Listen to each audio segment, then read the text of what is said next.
કહેવાય છે કે જે ઘરમાં માની સેવા નથી થતી, જે ઘરમાં મા બાપની સેવા નથી થતી, ત્યાં સુખ ક્યારે ટકતું નથી. અને એ જ કડવું સત્ય હવે એ દુખિયારી માની જિંદગીમાં ઊંડે સુધી ઉતરી ગયું. બબે દીકરાઓની માં હોવા છતાં આજે વૃદ્ધ અને અસહાય સ્ત્રી એક ટંકના ભોજન માટે તરસી રહી હતી. કારણ કે જેઓના હાથ પકડીને તેમને બાળપણથી ચાલતા શીખવ્યું હતું, એ જ આજે તેને બેસહારા છોડી ગયા હતા. એ દરરોજ કરુણ અને વેદનાભરી નજરે દરવાજા તરફ જોતી, એ આશામાં કે કદાચ આજે કોઈ દીકરો આવશે અને ધીમેથી પૂછશે કે માં તું સારી તો છે ને. પરંતુ દરેક સાંજે તેની આશાઓ તૂટી જતી અને તેની આંખોમાંની ભીનાશ વધુ ને વધુ ઊંડી થઈ જતી. જ્યારે પોતાના જ સાથ છોડી દે છે ત્યારે માણસ ભગવાનની શરણમાં જવા મજબૂર થઈ જાય છે. અને આ માની કહાની પણ કંઈક આવી જ હતી, જ્યાં પોતાના સંતાનોએ જ તેને ઠુકરાવી દીધી અને ઉપરવાળાએ તેને સહારો આપ્યો. રામપુર નામનું એક સુંદર રળિયામણું નાનું ગામ હતું. ગામમાં કેટલાય કાચા અને કેટલાય પાકા મકાનો, ખેતરોમાં લહેરાતા પાક અને વચ્ચે એક જૂનું પીપળાનું વૃક્ષ, જેના નીચે ગામના વૃદ્ધો દિવસ પર બેસીને વાતો કરતા. એ જ ગામમાં એક ખૂણે એક મોટું આંગણાવાળું ઘર હતું, જે બહારથી મજબૂત અને સમૃદ્ધ લાગતું હતું, પરંતુ અંદરથી તેની બુનિયાદ હવે ખોખલી થઈ ગઈ હતી. એ જ ઘરમાં રહેતી હતી એક વૃદ્ધ માં, ગૌરી દેવી. નામ ભલે શાંતિ અને સુખનું પ્રતીક લાગતું હોય, પરંતુ તેની જિંદગીમાં હવે દુઃખ અને એકાંત સિવાય બીજું કંઈ પણ બચ્યું ન હતું. લગભગ 70-75 વર્ષની ઉંમરે તેમના ચહેરા પર ચામડીની કરચલીઓ ઝૂલી રહી હતી. આંખો અંદર ઘૂસી ગઈ હતી અને આંખોની રોશની પણ હવે ધૂંધળી થવા લાગી હતી. હાથ પગ કાંપતા, શરીર એટલું નબળું થઈ ગયું હતું કે સહારા વગર થોડા ડગલા ચાલવું પણ તેમના માટે મુશ્કેલ હતું. એક સમય હતો જ્યારે આ જ ગૌરી દેવી આ ઘરની સાચી ધરા હતી. દરેક નિર્ણયમાં તેમનો અવાજ સૌથી ઉપર ગણાતો. તેમના પતિ ધર્મપાલ જ્યારે જીવિત હતા ત્યારે ઘરમાં તેમનું માન સન્માન અને દબદબો બંને હતા. ધર્મપાલ ગામના સૌથી મહેનતુ ખેડૂતોમાં ગણાતા, જેમણે પોતાની અવિરત મહેનતથી એક નાના ખેતરને લીલાછમ મોટા ખેતરોમાં ફેરવી દીધું હતું. ગૌરી દેવી અને ધર્મપાલના બે દીકરા, મોટો વીરેન્દ્ર, નાનો સોમદત્ત. ગૌરી દેવીએ પોતાના બંને દીકરાઓને અપાર મમતા અને ત્યાગથી ઉછેર્યા હતા. તે પોતે ભૂખી રહી જતી, પરંતુ દીકરાઓની થાળી ક્યારે ખાલી રહેવા દેતી નહીં. તેમની નાની નાની ખુશીઓમાં જ પોતાની દુનિયા વસાવી રાખતી. જ્યારે દીકરાઓ બીમાર પડતા ત્યારે તે આખી રાત તેમના ખાટલાની પાસે બેસીને તેમના માથા પર હાથ ફેરવતી રહેતી. દરેક દુઃખને પોતાના આંચળમાં સમાવી લેતી. તેને પૂરો વિશ્વાસ હતો કે આ જ દીકરાઓ તેના વૃદ્ધાવસ્થાની લાકડી બનશે, તેનો સહારો બનશે. અને ધર્મપાલ ઘણીવાર સ્મિત કરીને કહેતા કે ભાગ્યવાન, તું જોતી જાજે, આપણા દીકરાઓ એક દિવસ આપણું નામ રોશન કરશે, અને જ્યારે આપણે વૃદ્ધ થઈ જઈશું ત્યારે એ જ આપણને પોતાની પાંપડો પર બેસાડીને રાખશે. પરંતુ સમય સાથે કિસ્મતે એવી પલટી મારી કે જેની કોઈએ પણ કલ્પના નહોતી કરી. ગૌરી દેવી પોતાના પતિ ધર્મપાલની વાતો સાંભળીને હળવું સ્મિત ફેલાવી દેતી અને પોતાના બંને દીકરાઓ વીરેન્દ્ર અને સોમદત્ત અને માથા પર સ્નેહથી હાથ ફેરવતા કહેતી કે અમારા લાડલા છે, મારા કાળજાના કટકા. જો આ આપણો સાથ નહીં આપે તો પછી બીજું કોણ આપશે? અને વખત ધીમે ધીમે પોતાની ગતિથી આગળ વધતો ગયો. સંતાનો મોટા થયા, જવાબદારીઓ બદલાઈ, અને એક દિવસ એવો પણ આવ્યો જ્યારે બંને દીકરાઓના લગ્ન થઈ ગયા. મોટા દીકરા વીરેન્દ્રની પત્નીનું નામ કમલિની હતું અને નાના દીકરા સોમદત્તની પત્ની માધવી. શરૂઆતમાં ઘરમાં વહુવાના આવવાથી ચહલપહલ વધી ગઈ. આંગણે હાસ્ય ગુંજવા લાગ્યું, પરંતુ આ ખુશીઓ જાજા દિવસ ટકી ના શકી. ધીમે ધીમે ઘરની હવા બદલાવા લાગી. આપણાપણું ક્યાં ખોવાઈ ગયું અને સંબંધોમાં એક અનકહેલું અંતર અનુભવા લાગ્યું. થોડા જ વર્ષોમાં લાંબી બીમારી સાથે સંઘર્ષ કરતા કરતા ધર્મપાલ આ દુનિયાને અલવિદા કહી ગયા. અને એ દિવસે ગૌરી દેવીને સાચે જેવું લાગ્યું કે જાણે તેમના માથા પરથી આકાશ છીનવાઈ ગયો. તેમનો જીવનસાથી, તેમનો સહારો, તેમનો હમરાજ બધું જ તેમની પાસેથી દૂર થઈ ગયું હતું. હવે તે આ ભીડ ભરેલા ઘરમાં પણ સંપૂર્ણ એકલા રહી ગયા. શરૂઆતમાં દીકરાઓએ થોડા દિવસ માતાનું ધ્યાન રાખ્યું, પરંતુ જેમ જેમ સમય પસાર થતો ગયો તેમ તેમ તેમના વર્તનમાં ફેરફાર આવવા લાગ્યો. એ જ માં જે ક્યારે આ ઘરની આધારશિલા હતી, હવે તેમને ભાર લાગવા લાગી. ધીમે ધીમે તેને ઘરના પાછળના ભાગમાં આવેલી એક નાની અંધારી અને અવગણાયેલી કોટડી અને એમાં મોકલી દેવામાં આવીને, જ્યાં એક તૂટેલી ચારપાઈ ખાટલો અને એક ખૂણે રાખેલો પાણીનો ઘડો એ જેનો સહારો. દિવસભર ગૌરી દેવી એ જ ચારપાઈ પર પડી રહેતી, પોતાની કિસ્મતને દોષ આપતી અને પોતાના પતિ ધર્મપાલની યાદમાં આંખો ભીની કરી લેતી. ઘરની વહેંચણી ભલે કાગળ પર થઈ ન હતી, પરંતુ દિલોની વહેંચણી સ્પષ્ટ દેખાઈ રહી હતી. બંને ભાઈઓ એક જ આંગણે રહેતા, પણ તેમના રસોડા અલગ અલગ થઈ ગયા અને માની જવાબદારી પણ જાણે કોઈ ભારની જેમ વહેંચી દીધી હતી. નક્કી થયું કે 15 દિવસ મોટો દીકરો માને ખવડાવશે ને 15 દિવસ નાનો. પરંતુ આ વ્યવસ્થા માત્ર નામ માત્રની હતી. ગૌરી દેવીને મળતી રોટલી એટલી સૂકી અને નિર્જીવ હોય કે પ્રાણી પણ મોઢું ફેરવી લે. સવારની બાકી રહેલી રોટલી રાત્રે અને રાત્રે બચેલી સવારમાં, સાથે પાણી જેવી દાળ કે મીઠું મરચાંથી ભરેલી કોઈ બિનસ્વાદ શાકભાજી. કાંપતા હાથોથી તે કઠણ રોટલીના નાના નાના ટુકડા તોડતી અને કેમ કરીને ગળામાં ઉતારવાનો પ્રયત્ન કરતી. ઘણીવાર તો રોટલી એટલી કઠોર હતી કે તેમના નબળા દાંત જવાબ આપી દેતા. ત્યારે તે તેને પાણીમાં પલાળીને નરમ કરતી અને પછી ખાતી. દરેક કોળિયા સાથે તેમની આંખોમાંથી આંસુ વહેવા લાગ્યા અને તેમને એ દિવસો યાદ આવતા જ્યારે આ જ હાથ પોતાના દીકરાઓ માટે તાજી ગરમ રોટલી બનાવતા હતા અને તેમના ચહેરા પરની સ્મિત જોઈ અને તેમનું મન તૃપ્ત થઈ જતું હતું. આજે એ જ દીકરાઓ પોતાની માને 2 કોળિયા પણ સ્નેહથી આપી શકતા ન હતા. કમલિનીનો સ્વભાવ ખૂબ જ કઠોર અને તિરસ્કારથી ભરેલો.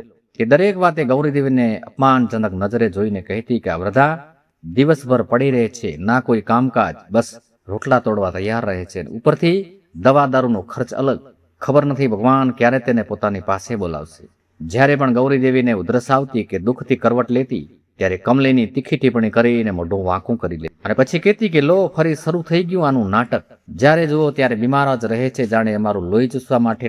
અને આ શબ્દોની ચુભન ગૌરીદેવીના હૃદયને દર વખતે પહેલા કરતા વધુ ઘાયલ કરી જતી. વિરેન્દ્ર પણ પોતાની પત્ની કમલિનીના હામાં હા મેળવા લાગ્યો. હવે તેને પોતાની માનું દુઃખ દેખાતું જ ન હતું. તેને તો ફક્ત તેની માની સારવાર અને ખોરાક પર થતો ખર્ચ જ દેખાતો હતો. અને બંને પતિ પત્નીના મનમાં ધીમે ધીમે કઠોર વિચાર ઘર કરી ગયો કે આ વૃદ્ધ ડોશી જેટલી જલ્દી આ દુનિયાથી ચાલી જાય એટલું સારું છે. બીજી તરફ નાની વહુ માધવી સીધા શબ્દોમાં તો કંઈ કહેતી ન હતી, પરંતુ તેના વર્તનમાં પણ એવી જ કઠોરતા ઝળકતી હતી. જો સોમદત્ત ક્યારેક પોતાની મા પાસે જઈને 2 ક્ષણ બેસી જાય કે તેમના હાલચાલ પૂછે તો માધવીનો ચહેરો ઉતરી જતો અને તે ટિપ્પણીઓથી ભરેલા સ્વરમાં કહેતી કે તમને શું મળે છે અંધારી કોઠડીમાં જઈને? દિવસભરનો થાક પછી જે થોડો સમય મળે છે એ પણ તમે ત્યાં બગાડી આવો છો. તમને તમારી માની ખૂબ ચિંતા છે ને, પરંતુ પોતાની પત્ની અને બાળકોની કોઈ ચિંતા નથી. સોમદત્ત પોતાની પત્ની સામે કંઈ બોલી શકતો ન હતો. તેનું દિલ પણ ઈચ્છતું હતું કે તે પોતાની માની સેવા કરે, તેમની પાસે બેસીને તેમનું દુઃખ વહેંચે, પરંતુ માધવી સામે તેનું ચાલતું ન હતું અને તે દર વખતે ચૂપચાપ માથું ઝુકાવી અને ત્યાંથી ઊભો થઈને પછી ચાલ્યો જતો. ગૌરીદેવી આ બધું ખૂબ સારી રીતે સમજી રહી હતી. હવે તેમને અહેસાસ થઈ ગયો હતો કે આ ઘરમાં તેમની કોઈ કિંમત રહી નથી. તેથી તે કોઈ પાસે કોઈ ફરિયાદ કરતી ન હતી, બસ શાંતિથી પોતાની કોઠડીમાં પડી રહેતી. હવે તેમની દુનિયા સીમિત થઈ અને એ જ અંધારી કોઠડી, એ જર્જરિત ચારપાઈ અને પાણીના એ મટકા સુધી જ રહી ગઈ. બહાર આંગણે બાળકોની કિલકારીઓ ગૂંજતી, વહુઓ હસતી બોલતી, દીકરાઓ પોતાના કામકાજની વાતો કરતા, પરંતુ ગૌરીદેવીની કોઠડીમાં ફક્ત શાંતિ અને એકલતા છવાયેલી રહેતી. ક્યારેક વિરેન્દ્રની નાની દીકરી વૈશાલી રમતા રમતા પોતાની દાદી પાસે આવી જતી ને પોતાની નિર્દોષ અવાજમાં પૂછતી કે દાદી તમે અહીં એકલા કેમ રહો છો, બહાર કેમ નથી આવતા? અને આ નિર્દોષ પ્રશ્ન સાંભળતા ગૌરીદેવીની એ બુજાયેલી આંખોમાં એક પળ માટે ચમક આવી જતી. તે પ્રેમથી તેના માથા પર હાથ ફેરવતા અને ધીમા સ્વરે કહેતા કે કંઈ નથી બેટી, બસ મને અહીં સારું લાગે છે. પરંતુ એટલામાં કમલિનીનો કડક અવાજ ગુંજી ઉઠતો, વૈશાલી ક્યાં ગઈ? કેટલી વાર કહ્યું છે કે એ કોઠડીમાં ના જવું. ખબર નથી આ વૃદ્ધાને કઈ કઈ બીમારીઓ લાગી છે, તને પણ લાગી જશે. અને આ સાંભળતા જ વૈશાલી ડરી અને ત્યાંથી દોડી જતી અને ગૌરીદેવીની આંખોમાંથી આંસુઓને ધારા વહી જતી. પોતાના જ લોહી પાસેથી આવું વર્તન સહન કરવું કોઈ પણ માતા માટે જીવતા જ મરી જવા બરાબર છે. શિયાળાની ઋતુ હતી, કડકડતી ઠંડી પડી રહી હતી. ઠંડી પવન શરીરને ચીરીને હાડકાં સુધી પહોંચી રહી હતી અને ગૌરીદેવી પાસે ઓઢવા માટે ફક્ત એક જૂની ફાટેલી રજાઈ હતી, જેમાંથી રૂ બહાર નીકળી ગયું હતું. એ રજાઈએ કડક ઠંડીને રોકવામાં સંપૂર્ણ અસમર્થ હતી અને આખી રાત તેઓ ઠંડીથી કાંપતા રહેતા. ઉપરથી ઉધરસે તેમને ખૂબ જ ઝઘડી લીધા. રાતભર તેમની ઉધરસનો અવાજ એ સૂના આંગણામાં ગુંજતો રહેતો, પરંતુ કોઈના કાને થોડી પણ અસર થતી ન હતી. કોઈ એટલું જોવા પણ આવતું ન હતું કે એ વૃદ્ધ માં હજી જીવતી છે કે પછી શાંતિથી આ દુનિયાને અલવિદા કહી ચૂકી છે. અને એક રાત્રિએ તો ઠંડી હદ પાર કરી. બરફ જેવી ચૂંપતી પવન દરેક દરારથી અંદર ઘૂસી રહી હતી અને ગૌરીદેવીને લાગવા લાગ્યું કે કદાચ આજે તેમનો શ્વાસ તેનો સાથ છોડી દેશે. તે ઠંડીથી ખૂબ જ કાંપી રહ્યા હતા. ઉધરસના જોરદાર ઝટકાથી તેમની છાતી જકડાઈ ગઈ અને દરેક શ્વાસ જાણે ભારે બોજ બની ગયો હતો. તેમણે કાંપતા કાંપતા અવાજ કર્યો કે બેટા વિરેન્દ્ર, થોડું પાણી આપી દે. પરંતુ તેમનો અવાજ એટલો ધીમો, એટલો તૂટેલો હતો કે કદાચ એ કોઠડીની દિવાલો પાર જઈ શક્યો નહીં. થોડી હિંમત ભેગી કરીને તેમણે ફરી અવાજ કર્યો કે બેટા સોમદત્ત, જરા સાંભળતો. પરંતુ આ વખતે પણ જવાબ તો સન્નાટાનો જ મળ્યો. બંને દીકરા અને તેમની પત્નીઓ પોતાની ગરમ રજાઈ ઓઢી અને તો આરામથી ઊંઘ્યા હતા. કોઈને પણ વૃદ્ધ માનો કરુણ અવાજ સંભળાયો ન હતો અને અંતે ગૌરીદેવી હાર માની ગયા. તેમને લાગ્યું કે તેમનો અંતિમ સમય હવે નજીક આવી ગયો છે. તેમણે ચારપાઈ પર પડ્યા પડ્યા કાંપતા હાથ જોડ્યા અને તેમની ધૂંધળી આંખો સામે પોતાના પતિ ધર્મપાલનો સ્નેહભર્યો ચહેરો તરતો દેખાણો અને મનમાં જ તેઓ બબડ્યા કે સાંભળો છો, હવે મારાથી વધુ સહન નથી થતું. તમે તો કહ્યું હતું કે આપણા દીકરા આપણો સહારો બનશે. જો આજે એ જ મને ઘૂંટ પાણી માટે પણ તરસાવી રહ્યા છે. હવે બસ મને પણ તમારી પાસે બોલાવી લો. હવે આ અપમાન અને દુઃખથી તો મરણ જ ખૂબ સારું છે, આટલું કહી અને તેમણે આંખો બંધ કરી દીધી ને અંદરથી ભગવાનને પુકારવા લાગ્યા. ગામની બહાર આવેલું જૂનું શિવ મંદિર તેમને યાદ આવ્યું, જ્યાં ધર્મપાલ દર સોમવારે તેમને લઈ જતા. તેમની શ્રદ્ધા ભોળાનાથમાં અડગ હતી અને એ જ વિશ્વાસના આધાર પર તેમણે પ્રાર્થના કરી કે હે ભોળાનાથ, મેં આજ સુધી તમારી પાસે કંઈ માગ્યું નથી, પરંતુ આજે હાથ જોડીને વિનંતી કરું છું, કાં તો મને આ પીડામાંથી મુક્ત કરી દો અને અથવા તો એટલી શક્તિ આપો કે હું આ બધું દુઃખ સહન કરી શકું. શું મારી કિસ્મતમાં ફક્ત અપમાન ને એકાંત જ લખાયેલો છે? જો હા, તો હવે આ કહાનીનો અંત કરી દો પ્રભુ. મારામાં હવે વધુ સહન કરવાની તાકાત નથી રહી. તેમની આંખોમાંથી આંસુઓની અવિરત ધાર વહેવા લાગીને રડતા રડતા ક્યારે તેમની પાંપણો પર ઊંઘ આવી ગઈ. તેને પોતાને પણ ખબર ન રહી અને એ જ રાત્રિએ તેમને એક અદ્ભુત સપનું જોયું. તેઓ પોતાને એ જૂના શિવ મંદિરમાં બેઠેલા જોવા મળે છે ને તેમની સામે એક તેજસ્વી જટાધારી વૃદ્ધ સાધુ ઊભા છે. સાધુની આંખોમાં અપાર કરુણા અને ચહેરા પર અલૌકિક તેજ ચળકતું હતું. તે કોઈ બીજા નહીં પણ મહાયોગી શિવાનંદના રૂપમાં સ્વયં ભગવાન શિવ હતા. અને સાધુએ સ્નેહપૂર્વક તેમના માથા પર હાથ ફેરવ્યો અને મીઠા સ્વરે કહ્યું કે રડતી નહીં બેટી, તારી પુકાર મારા સુધી પહોંચી ગઈ છે. તારી પરીક્ષાની ઘડી હવે પૂર્ણ થવા આવી છે. જેઓએ તને કષ્ટ આપ્યું છે તેઓને પોતાના કર્મોના ફળ જરૂર મળશે અને હું તારા ભાગ્યની દિશા બદલી દઈશ. તારો વૃદ્ધાવસ્થાનો સમય આ અંધારી કોટડીમાં નહીં પરંતુ સન્માન અને સ્નેહના પ્રકાશમાં પસાર થશે. ધીરજ રાખ, આવતી સવાર તારા જીવનમાં એક નવી રોશની લઈને આવશે. ગૌરીદેવી કંઈ પણ કહી શકે એ પહેલાં જ તેમની ઊંઘ અચાનક તૂટી ગઈ અને સવારની હળવી રોશની એ કોટડીમાં ફેલાઈ રહી હતી. અને જેવા જ તેમણે આંખો ખોલી તેમને એક પળ માટે લાગ્યું જાણે તેઓ આ દુનિયામાં નથી રહ્યા પરંતુ કોઈ શાંત અને સાંત્વનાભરી જગ્યા પર પહોંચી ગયા છે. કારણ કે આજે તેમને ના તો ઠંડીનો અહેસાસ થતો હતો કે ના કોઈ શરીરમાં પીડા. તેમણે ધીમેથી પોતાના પર નજર નાખી તો આશ્ચર્યચકિત થઈ ગયા. તેમની ફાટી ગયેલી જૂની રજાઈ ઉપર કોઈએ જાડો નવો અને ખૂબ જ નરમ ધાબળો ઓઢાડી દીધો હતો, જેમાંથી હળવી સુગંધ આવી રહી હતી, જાણે તાજા ફૂલની મહેક હોય. તેમની ઉધરસ જે દર રાતે તેમને તડપાવતી હતી તે પણ જાણે ક્યાંક ગાયબ થઈ ગઈ હતી અને શરીરમાં એક અજાણી હળવાશ ને તાજગી ભરાઈ ગઈ હતી, જાણે કોઈએ ફરીથી તેમાં જીવન ભરી દીધું. તેઓ આશ્ચર્યમાં પડીને વિચારી રહ્યા હતા કે આ ધાબળો ક્યાંથી આવ્યો, કોણે રાતોરાત આવીને તેમને ઓઢાડ્યો. અને જ્યારે ગઈ રાતે તો કોઈ તેમની કોઠડી સુધી ઝાંખવા પણ આવ્યું ન હતું. તેઓ હજી આ વિચારોમાં હતા ત્યારે અચાનક કોઠડીનો દરવાજો ખખડ્યો અને કમલીની અંદર આવી. ચહેરા પર એ જ તિરસ્કાર ભરેલો ભાવ, હાથમાં હંમેશાની જેમ સૂકી રોટી અને વાટકીમાં પાણી જેવી દાળ. તેણીએ થાળી જમીન પર મૂકીને તીખા સ્વરે કહ્યું કે લ્યો ખાઈ લો. અને આ નવો ધાબળો ક્યાંથી લઈ આવી? શું હવે વૃદ્ધાવસ્થામાં ચોરી પણ શરૂ કરી દીધી કે શું? ગૌરીદેવી ધીમા અને સંકોચભર્યા સ્વરે બોલ્યા કે વહુ, સાચું કહું છું, મને ખબર નથી કે આ ધાબળો ક્યાંથી આવ્યો. રાત્રે જ્યારે સૂતી હતી ત્યારે તો ન હતો, પરંતુ કમલિનીએ તેમની તરફ શંકાભરી નજર નાખી અને કંઈક બડબડાતી બહાર નીકળી ગઈ, જાણે તેને વિશ્વાસ જ ન હોય કે કોઈ ચમત્કાર પણ થઈ શકે છે. ગૌરીદેવીએ ચૂપચાપ થાળી તરફ જોયું. આજે તેમને એ સૂકી રોટીથી ના તો ઘૃણા થઈ રહી હતી પરંતુ જાણે તેમાં કોઈ અજાણ્યો સ્નેહ ભળી ગયો હોય. તેમણે રોટી તોડી અને એક કટકો મોઢામાં મૂક્યો તો તેમને એ રોટલી અદ્ભુત રીતે નરમ અને મીઠી લાગી અને એ જ ફીકી દાળ પણ આજે સ્વાદથી ભરેલી લાગી. વર્ષો પછી તેમણે આખું ભોજન તૃપ્ત થઈને લીધું અને તેમને લાગ્યું કે તેમનું ફક્ત પેટ જ નહીં પરંતુ મન પણ ભરાઈ ગયું છે. તેમની અંદર એક નવી ઉર્જા, એક નવી આશા જાગી અને એ જ ક્ષણે તેમણે નક્કી કર્યું કે આજે તેઓ પોતાની એ અંધારી કોટડીમાંથી બહાર નીકળશે. વર્ષોથી કેદ થયેલા જીવનમાંથી બહાર આવી અને ફરી દુનિયાને જોશે. તેઓ ધીમે ધીમે ઊભા થયા.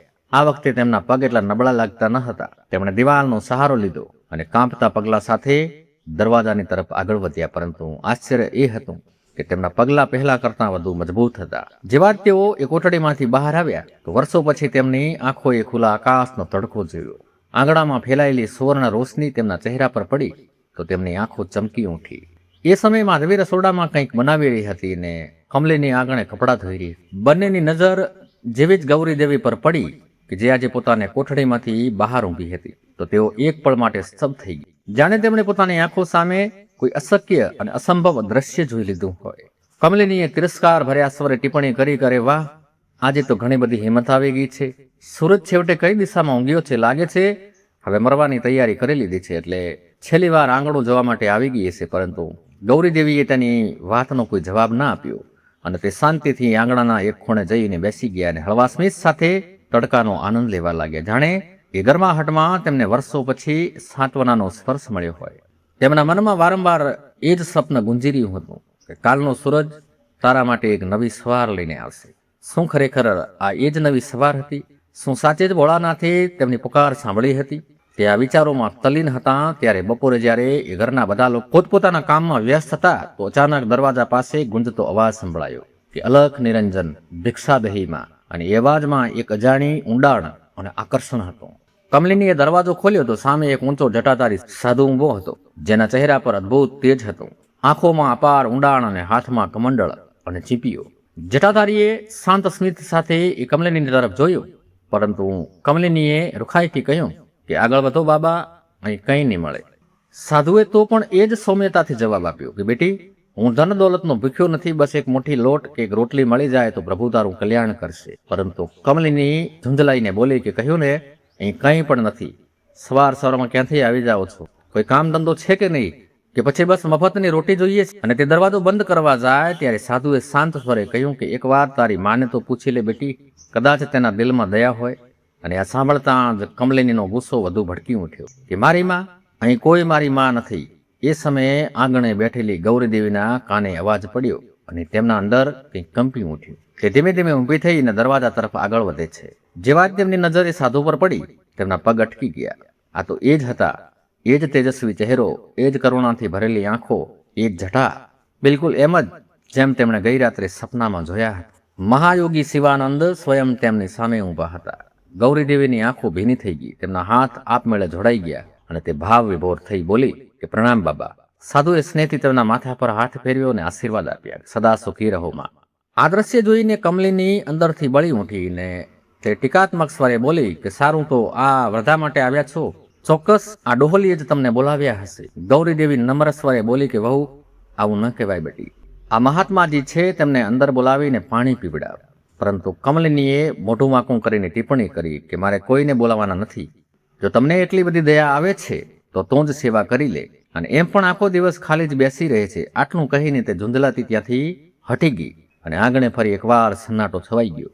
પરંતુ આ વખતે એ સન્નાટામાં કોઈ ચમત્કારની આહાટ સ્પષ્ટ અનુભવાઈ રહી હતી.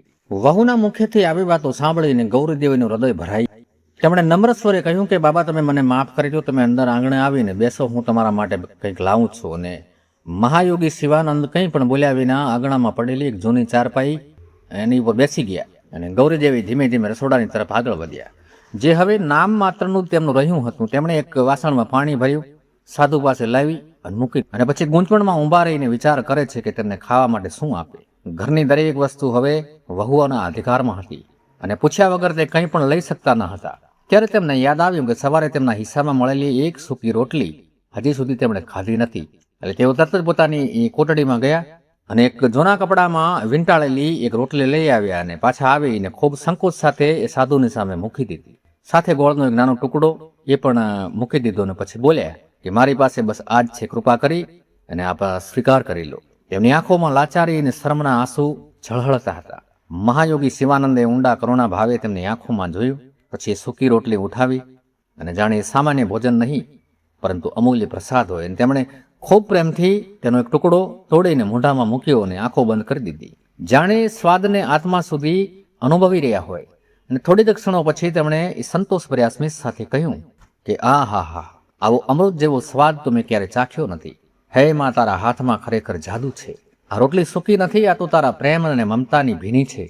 ત્યાં સાંભળીને ગૌરીદેવી સ્તબ્ધ થઈ. જે રોટલી તેમને ચાવવી પણ મુશ્કેલ લાગતી હતી એ જ આ મહાત્માને અમૃત સમાન લાગી રહી હતી. મહાયોગી શિવાનંદે આખી રોટલી અને ગોળ ખૂબ જ રસથી ખાધા, પછી પાણી પીધું અને એક ઊંડો તૃપ્ત શ્વાસ લીધો, જાણે તેમનું હૃદય સંતોષથી ભરાઈ ગયું હોય. પછી તેમણે સ્મિત કરીને કહ્યું કે માં, તારું પેટ તો ભરાઈ ગયું પણ મારું હજી ખાલી છે. આ સાંભળી અને ગૌરીદેવી ગભરાઈ ગયા કે બાબા, હવે તો મારી પાસે ખરેખર કંઈ જ નથી બચ્યું. સાધુએ શાંત સ્વરે કહ્યું કે હું રોટલીની વાત નથી કરતો માં, હું તો જ્ઞાનનો ભૂખ્યો છું, પ્રેમનો ભૂખ્યો છું. ચાલ આજે મને તારી આપવીતી કહી સંભળાવ.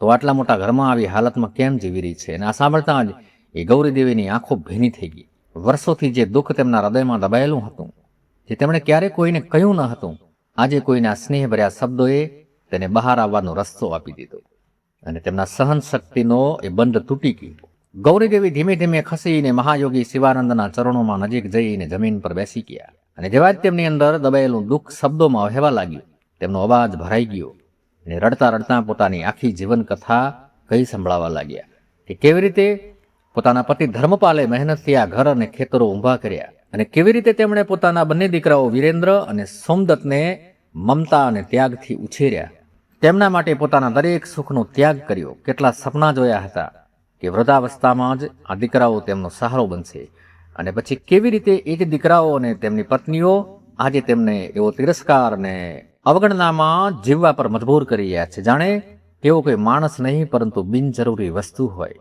તેમના શબ્દોની સાથે તેમની આંખોમાંથી આંસુઓની ધારા વહી રહી હતી, જાણે વર્ષોનું બધું જ દુઃખ આજે બહાર આવી ગયું હોય. મહાયોગી શિવાનંદ શાંતિથી બધું સાંભળતા રહ્યા, એક શબ્દ પણ બોલ્યા વગર, પરંતુ તેમની આંખોમાં ઊંડી કરુણા અને અંદર ઉડતો ક્રોધ સ્પષ્ટ દેખાઈ રહ્યો હતો. જ્યારે ગૌરીદેવીની વાત પૂર્ણ થઈ ત્યારે આંગણામાં ઘેરો સન્નાટો છવાઈ ગયો. દૂર ઊભેલી કમલિની અને માધવી પણ છુપાઈને આ બધું જોઈ રહી અને સાંભળી રહી હતી. તેમના મનમાં ભય હતો કે ક્યાંય આ સાધુ તેમની ફરિયાદ સાંભળી અને એમને કોઈ શ્રાપ ન આપી દે. ત્યારે મહાયોગી શિવાનંદે એક ઊંડો શ્વાસ લીધો અને ગૌરીદેવીના ખભા પર સ્નેહથી હાથ રાખ્યો અને દ્રઢ સ્વરે કહ્યું કે બસ માં, હવે વધુ આંસુ નહીં. તો ઘણું બધું દુઃખ સહન કરી ચૂકી છે. હવે તારા સુખના દિવસો આવવાના છે અને તારા દુઃખના દિવસો સમાપ્ત થવાના છે. પછી તેઓ ઊભા થયા અને આંગણાની વચ્ચે ઊભા રહીને ઊંચા અવાજે બોલ્યા કે વીરેન્દ્ર, સોમદત્ત, ક્યાં છો તમે? બહાર આવો. તેમના અવાજમાં એવો તેજ અને આદેશ હતો કે બંને ભાઈઓ જે હમણાં જ ખેતરથી પરત આવ્યા હતા ગભરાઈને બહાર આવી ગયા. તેમણે જોયું કે આંગણામાં એક તેજસ્વી સાધુ ઊભા છે અને તેમની મા તેમના ચરણોમાં બેસીને રડી રહી છે. વીરેન્દ્રએ તિરસ્કાર ભર્યા સ્વરે પૂછ્યું કે તમે કોણ છો અને અમારા ઘરમાં શું કરી રહ્યા છો?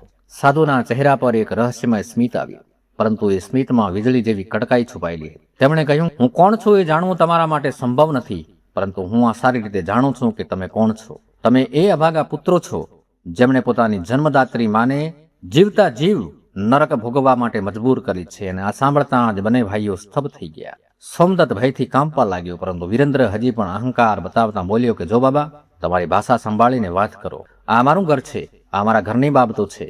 તમે વચ્ચે બોલનારા કોણ છો? ભિક્ષા લેવા આવ્યા છો તો શાંતિથી લઈ અને નીકળી જાઓ. અને આ સાંભળતા જ મહાયોગી શિવાનંદની આંખોમાં અગ્નિ જેવી ચમક આવી ગઈ. તેમણે પોતાનો ચીપિયો જોરથી જમીન પર પછાડ્યો અને જેવા જ જમીન સાથે અથડાયો એ ગુંજતો અવાજ આખા ઘરમાં ફેલાઈ ગયો. દિવાલો સુધી કંપી ઉઠી અને એ ચારે જણ વીરેન્દ્ર, સોમદત્ત, કમલિની અને માધવી ડરના માર્યા થર થર થર કાંપવા લાગ્યા, જાણે ધરતી હલી રહી હોય. ત્યારે મહાયોગી શિવાનંદ ગર્જના કરતા બોલ્યા કે હે જ્ઞાનીઓ, તમે આ ઘરને તમારું કહો છો? આ ઘર તો આ દેવીનું છે, તમારી માનું છે. આ આંગણાની દરેક ઈંટમાં તેના પતિનો પરસેવો અને તેના ત્યાગની સુગંધો સીલી છે. અને તમે એ જ દેવીને અહીં દાસી કરતાં પણ ખરાબ જીવન જીવવા મજબૂર કરી છે. મંદિરોમાં જઈને પથ્થરની મૂર્તિઓ આગળ માથું ઝુકાવો છો, પૂજાપાઠ કરો છો, પરંતુ પોતાના જ ઘરમાં બેઠેલી જીવંત દેવીની તમને કોઈ કદર નથી. ધિકાર છે તમને અને ધિકાર છે તમને પુત્ર હોવા પર. મહાયોગી એ શિવાનંદની દરેક વાત જાણે અગ્નિ બની અને સોમદત્ત અને કમલિની માધવીના હૃદયમાં ઘૂસી ગઈ. પહેલીવાર કોઈએ તેમની ક્રૂરતાનો દર્પણ તેમની સામે મૂક્યો હતો અને હવે ચારેય માથું ઝુકાવીને શાંતિથી ઊભા હતા, જાણે તેમની પાસે પોતાના બચાવમાં કહેવા માટે એક પણ શબ્દ બાકી ન રહ્યો હોય. ત્યારબાદ મહાયોગી શિવાનંદે પોતાનું ધ્યાન ગૌરીદેવીની તરફ ફેરવ્યું અને તેમના ચહેરાનો ક્રોધ હવે શાંત થઈ ગયો હતો. તેની જગ્યાએ કરુણા અને મમતા આવી ગઈ. તેમણે કોમળ સ્વરે કહ્યું કે માં, હવે નિર્ણય તારે કરવાનો છે. બોલ, આ લોકોની સાથે શું શું થવું જોઈએ? હું આજે તારા ભાગ્યનો નવો અધ્યાય લખવા માટે આવ્યો છું. બોલ, તેમને શું દંડ આપવો છે? અને આ સાંભળતા જ ગૌરીદેવીનું હૃદય ફરીથી ભરાઈ આવ્યું. તેમણે કાંપતા હાથ જોડીને કહ્યું કે ના બાબા ના, આ તો મારા દીકરાઓ છે, મારા સંતાનો છે. ના સમજ છે, ભૂલ થઈ ગઈ, પરંતુ છે તો મારું જ લોહી ને. તેમને કોઈ પણ સજા ના આપ. અને હું તો ફક્ત એટલું જ ઈચ્છું છું કે મને તો 2 સમયનું ભોજન સન્માનની સાથે મળી રહે અને કોઈ મારી સાથે 2 મીઠા શબ્દો બોલે. એનાથી વધારે મારે બીજું કંઈ પણ નથી જોઈતું. પણ એક માતાના આ નિર્મળ અને ક્ષમાશીલ હૃદયને જોઈને મહાયોગી શિવાનંદની આંખો ભીની થઈ. તેમણે ભાવુક સ્વરે કહ્યું કે ધન્ય છે માં, તું ખરેખર દેવી છું. જેમણે તને એટલું દુઃખ આપ્યું, કષ્ટ આપ્યું, તેમના માટે પણ તારા મનમાં કેટલી બધી મમતા. સારું, જેમ તું ઈચ્છે છે એવું જ થશે. હવે હું તેમને કોઈ શ્રાપ નહીં આપું, કોઈ દંડ નહીં આપું, પરંતુ આજથી તેમનું ભાગ્ય તારા સાથે બંધાઈ જશે અને તારું ભાગ્ય હવે તારા પોતાના હાથમાં રહેશે. અને આટલું કહીને તેમણે પોતાનું કમંડળ ઉઠાવ્યું અને તેમાંનું પાણી હાથમાં લીધું અને કંઈક પવિત્ર મંત્રો ઉચ્ચાર્યા અને એ પાણી આખા આંગણે છાંટી દીધું. પણ વાતાવરણમાં જાણે એક અદ્રશ્ય શક્તિ ફેલાઈ ગઈ. પછી તેઓ ગૌરીદેવી પાસે આવ્યા અને તેમના હાથમાં એક નાનો ઝગમગતો પથ્થર મૂક્યો, જે આકારમાં નાના શિવલિંગ જેવો લાગતો હતો. તેમણે ગંભીર સ્વરે કહ્યું કે માં, આ કોઈ સામાન્ય પથ્થર નથી, આ સ્વયં મહાદેવનું સ્વરૂપ છે અને આજથી તું તેની સેવા પૂજા કરજે. દરરોજ સવારે તેને સ્નાન કરાવજે, એક ફૂલ અર્પણ કરજે અને ફક્ત એક જ પ્રાર્થના કરજે કે હે પ્રભુ, મારી કિસ્મત સારી કરી દો, મારી કિસ્મતને બદલી દો. એના સિવાય તારે કંઈ પણ માંગવાની જરૂર નથી. અને સાંભળ, હવે તું આ અંધારી કોટડીમાં નહીં રહે, પરંતુ આ ઘરના સૌથી સારા અને મોટા ઓરડામાં રહીશ. આ મારો આદેશ છે. અને ત્યારબાદ તેમણે વિરેન્દ્ર અને સોમદત્ત તરફ કડક નજરે જોયું અને ગર્જના કરતા કહ્યું કે તમે બંને ધ્યાનથી સાંભળી લો. આજથી આ ઘરની સાચી માલકીન તમારી માં છે. ઘરના દરેક નિર્ણય તેમની ઈચ્છાથી થશે. ખેતરમાં જે પણ અનાજ ઉગશે તેનો પહેલો હિસ્સો તેમને મળશે. અને ઘરમાં જે પણ ભોજન બનશે સૌથી પહેલા તેમની સામે પરોસાશે અને પછી જ તમે ખાશો. જો તમે તેમની સેવામાં થોડી પણ કમી રાખી અથવા તેમનું દિલ દુખાવ્યું તો યાદ રાખજો, તમારા ખેતરો સુકાઈ જશે, ઘરમાં ગરીબી છવાઈ જશે અને તમે દાણા દાણા માટે મોહતાજ બની જશો. હવે તમારી કિસ્મતની ડોર તમારી માતાના હાથમાં છે. જેટલી સેવા કરશો એટલી સમૃદ્ધિ મળશે અને જેટલી અવગણના કરશો એટલા વિનાશની તરફ આગળ વધશો.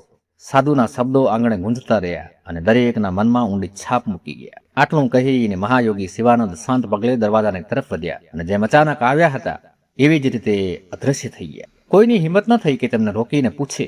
તેમના ગયા પછી પણ આંગણામાં તેમનું તેજ અને ઉપસ્થિતિ જાણે સ્થિર રહી ગઈ અને એક ઘેરો અને ભારેલો સન્નાટો ચારે તરફ ફેલાઈ ગયો. એટલો ઊંડો કે સૌને પોતાની જ શ્વાસોની અવાજ સ્પષ્ટ સંભળાવા લાગી. વિરેન્દ્ર, સોમદત્ત, કમલિની ને માધવી ચારેય જણ જડ થઈ ગયા હતા. તેમના ચહેરા પર ડરના નિશાન સ્પષ્ટ દેખાઈ રહ્યા હતા. હવે તેમને સમજાઈ ગયું હતું કે તે કોઈ સામાન્ય સાધુ ન હતા, જેમણે ચીપીઓ જમીન પર પછાડીને આખું ઘર હચમચાવી નાખ્યું હતું.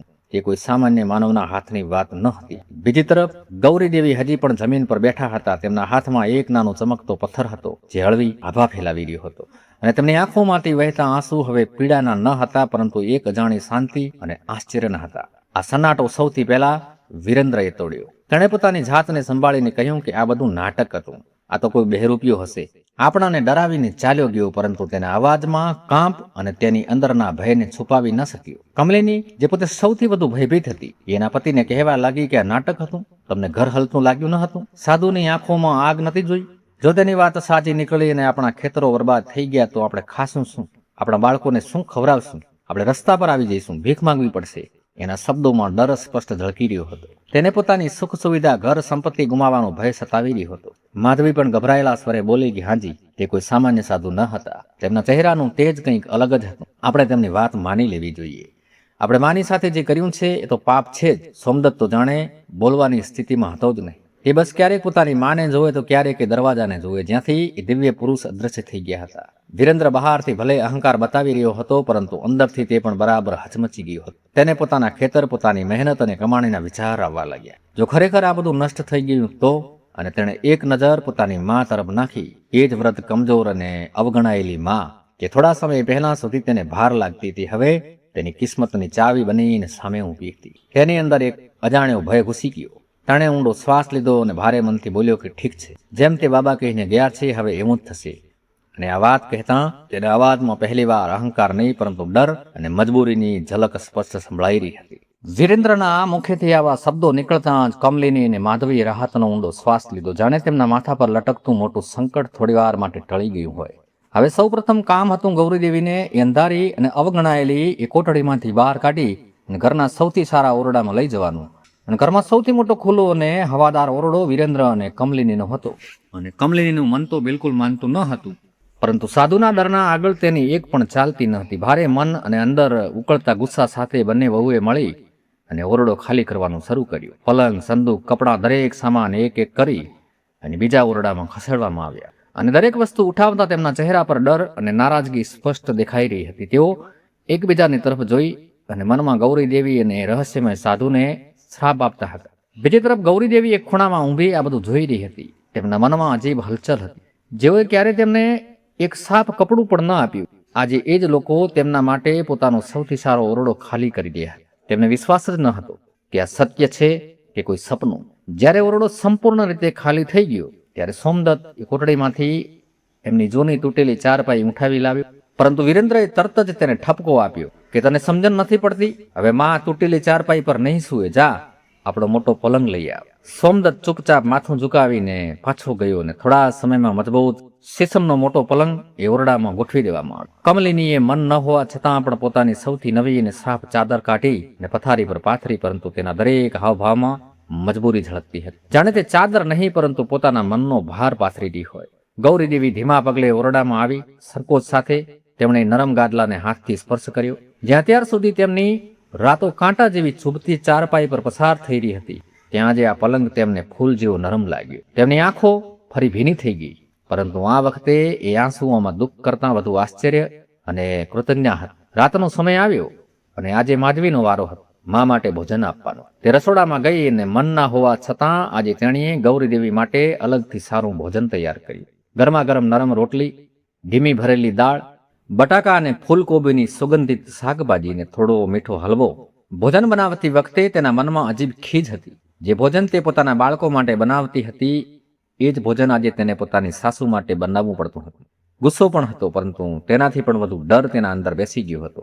અંતે તેણીએ ચમકતી કાંસાની થાળીમાં આખું ભોજન સજાવીને ધીમા પગલે ગૌરીદેવીના નવા ઓરડા તરફ ચાલવા લાગી, જ્યાં હવે એક નવી કહાનીની શરૂઆત તેની રાહ જોઈ રહી હતી. ગૌરીદેવી પલંગ પર સંકોચથી બેઠા હતા કે તેટલામાં માધવીએ થાળી તેમની સામે મૂકી દીધી અને કંઈ પણ બોલ્યા વગર પાછી જવા લાગી. ગૌરીદેવીએ ધીમા સ્વરે કહ્યું કે બેટી જરા સાંભળ. માધવી થોભી તો ગઈ, પરંતુ પાછું ફરીને જોયું નહીં અને બોલી કે શું છે? તેના સ્વરમાં એ જ રૂખાઈ હતી.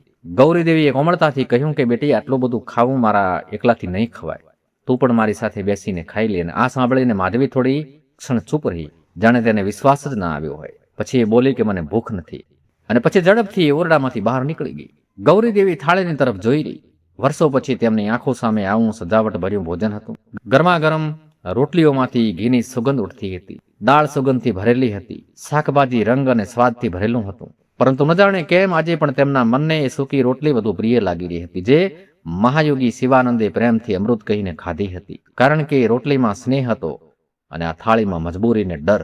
છતાં પણ તેમણે ભગવાનનું સ્મરણ કર્યું અને ધીમે ધીમે ખાવાનું શરૂ કર્યું. સ્વાદ ખરેખર લાજવાબ હતો, પરંતુ દરેક કોળિયા સાથે તેમના ગળામાં જાણે કોઈ ગાંઠ અટકી જતી હતી. મનમાં તેઓ વિચારતા રહ્યા કે હે પ્રભુ, આ તે કેવો ન્યાય છે? જેમને મેં પ્રેમથી ઉછેર્યા એ જ મને તિરસ્કારમાં સૂકી રોટલી આપતા હતા, અને આજે જ્યારે ડરના કારણે સારું ભોજન આપી રહ્યા છે તો પણ આ ગળે ઉતરતું નથી. થોડા કોળિયા ખાધા પછી તેમણે થાળી એક તરફ મૂકી દીધી અને બીજી સવારે તેઓ ખૂબ વહેલા સવારે જાગી ગયા.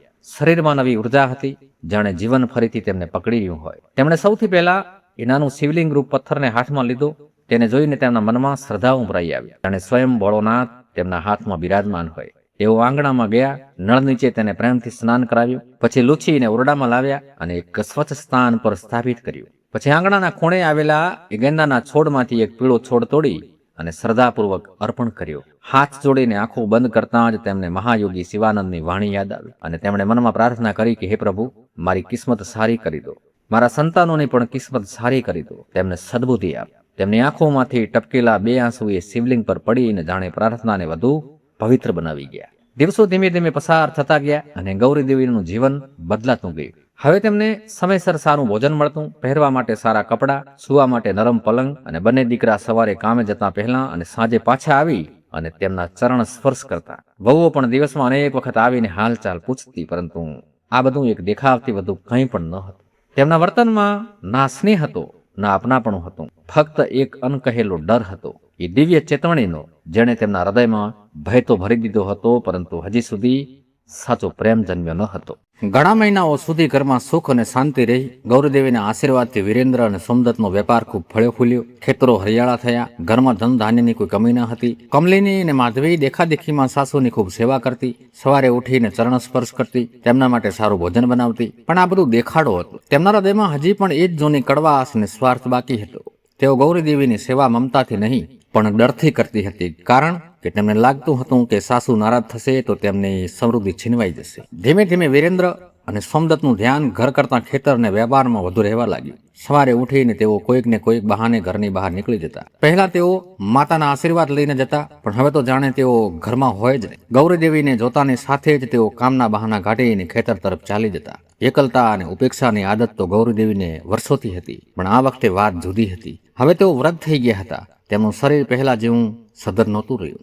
વિરેન્દ્ર અને સોમદત્ત ઘરેથી નીકળી જાય એટલે કમલિની અને માધવીનો વ્યવહાર એકદમ બદલાઈ જતો. હવે તેઓ ગૌરીદેવીને બુરા ભૂંડા કહેવામાં કોઈ કસર છોડતા નહીં કે આ બુઢીનું રોજ સવારે સવારે મોઢું જોવું પડે છે. કમલિની ગુસ્સે થતી, માધવી ઉમેરતી, ક્યાં સુધી આની સેવા કરશું, આને તો મરવાનો વારો જ ના આવ્યો. ગૌરીદેવી આ સાંભળતા તેમની આંખો ભીની થતી, પણ તેઓ કંઈ બોલતા નહીં. તેઓ મનમાં જ ભોળાનાથને પ્રાર્થના કરતા કે હે પ્રભુ, આ મારી કિસ્મત છે, તમે મને જે કંઈ આપ્યું છે તેનો મને સ્વીકાર છે. કમલિની અને માધવીએ ધીમે ધીમે સાસુને ત્રાસ આપવાનું શરૂ કરી દીધું. હવે તેઓ ગૌરીદેવીને 2 વખતનું ભોજન પણ આપતી નહીં. સવારમાં એક સૂકી રોટી એમની સામે નાખી દેતી ને કહેતી કે જેટલું ખાવું હોય એટલું ખાઈ લે, ઘરમાં બીજું કંઈ નથી. ગૌરીદેવી ભૂખ્યા રહેતા પણ કોઈની પાસે ફરિયાદ કરતા નહીં. અને થોડા દિવસોમાં તો હાલત એવી થઈ ગઈ કે ગૌરીદેવી દિવસમાં 1 વખત ભોજન કરતા, અને એ પણ અધૂરામાં પૂરું. તેમનું શરીર દિવસે ને દિવસે વધુ ને વધુ કમજોર થતું ગયું. આંખો ઊંડી ઘસી ગઈ, ચહેરા પરનો તેજ ઓસરી ગયો, પણ તેઓ કોઈ દુઃખ વ્યક્ત કરતા નહીં.